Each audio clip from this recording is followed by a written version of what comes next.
Nakakatanggap nga ngayon ng pambabash ang aktres na si Ann Curtis sa mga netizen.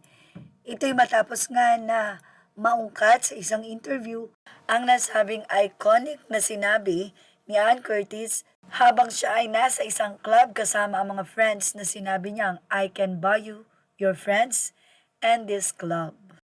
Anyway, maaaring sa henerasyon ngayon ay hindi na nga alam pa ng ilan kung ano nga ba ang nasabing viral na I Can Buy You na ito na tumatak kay Ann Curtis.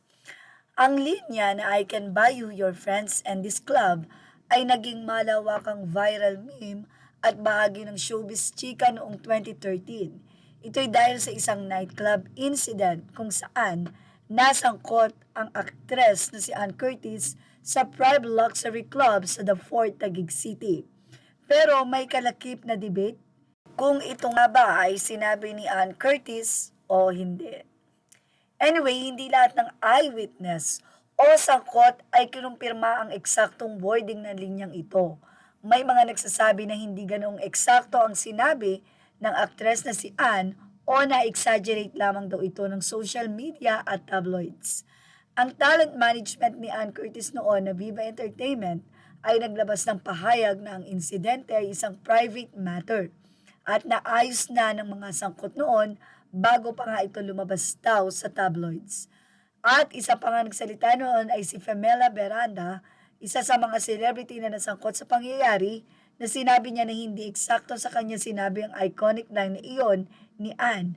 Ayon pa sa balita ay pinagsasampal daw ni Ann Curtis ang mga nandun sa nasabing bar matapos ngang magkaroon tila ng engkwentro ang isang grupo.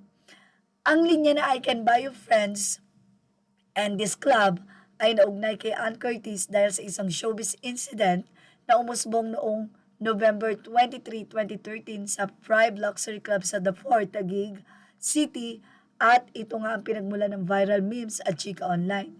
Nagpunta kasi si Ann Curtis sa isang club para mag-party kasama ng mga kaibigan. Ayon sa berita at testimonya ng ilang mga tao na roon, siya ay nakainom na at nagalit matapos umanong may isang grupo ng mga tao na umagaw at manakit o ng istorbo sa kanya. Sa gitna ng galit at kalituhan ay nanampal umano si Ann ng ilang tao sa club kasama ng isang kilalang showbiz personality na sinasabi nga ay si Pamela Veranda. Sa mga naratibo ng pangyayari, lumabas ang pahayag na I can buy you your friends and this club. Dahil sa emosyon ay nai-repost na ang nasabing pinagmulan na ito ng pagkagalit ng aktres nung gabing yon ay nag-viral nga sa social media. At eto na nga sa isang interview ay ibinahagi nga ni Ann Curtis at inamin na hindi niya daw ito sinabi. Ito ay ayon mismo sa mga kaibigan daw na nakapaligid sa kanya. Kung iisipin daw kasi ay lasing nga si Ann Curtis noon at hindi alam ang sinasabi. Pero ang mga kaibigan mismo niya ang nag-testify na walang sinabing ganun si Ann Curtis. Pero tila hindi naniniwala dito ang mga anonymous commentator ng Fashion Police sa sinabing ito ni Ann. Anila, have a couple of friends na nakarinig, Ann. I love you pero talagang evil ka nung gabing yon and they heard. And just because you said your friends heard Ann say it, we should believe it. Etcetera. Ah, wow, ang dahilan. Sabihin niya na may friends ka dong nakarinig, talaga ba? Say nila, lasing din kasi ang mga friends niya kaya nila narinig.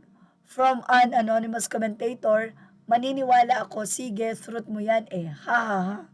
And just because you don't believe it, it never happened na. I was there and she actually said it. A lot of people can attest, so stop denying. Yan po ang komento ng isang netizen. Say pa ng ilang mga anonymous commentator, nako Ann, don't ask.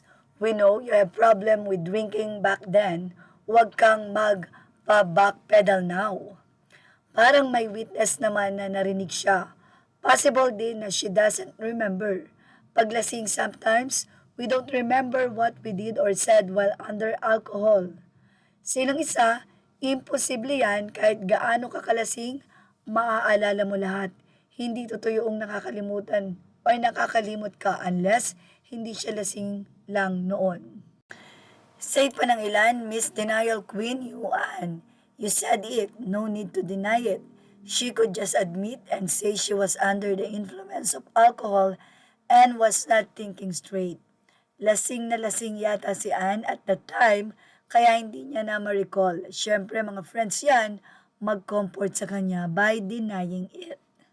Images are all credit to the rightful owners. Thank you for watching Showbiz Now.